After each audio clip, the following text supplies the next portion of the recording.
Thôi chỉ hở xa có một con, chỉ sợ chia con rồi cũng mu ý bia. Có thìa vô tu cứ sợ nhỏ gì, cô sợ nhỏ đời có sợ mòn. Thôi chỉ hở xa mua có sự, chỉ sợ chia con rồi cũng mu ý bia.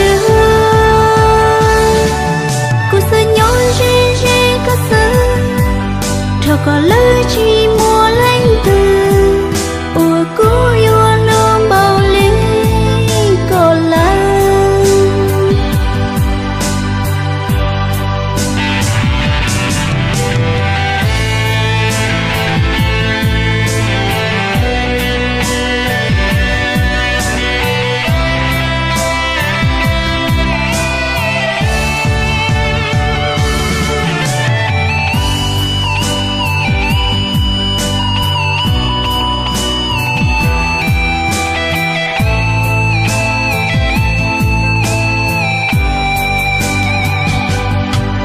Cô sẽ nhon đời có sương đĩa, số số mô xa mua con đó, xa bừng đôi có ý ra ta mô ly.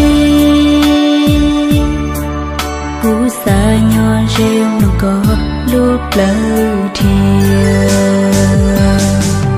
Cô sẽ nhon đời có số mòn, số chỉ hơi xa mua có sương, chỉ sợ chia con rồi cùng mua ý bia.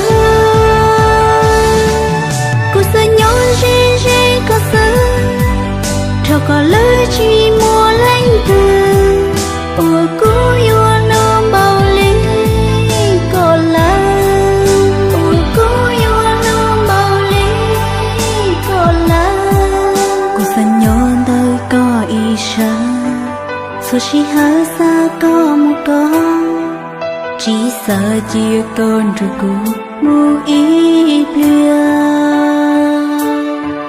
Có thìa vô tu cũng sợ nhỏ gì.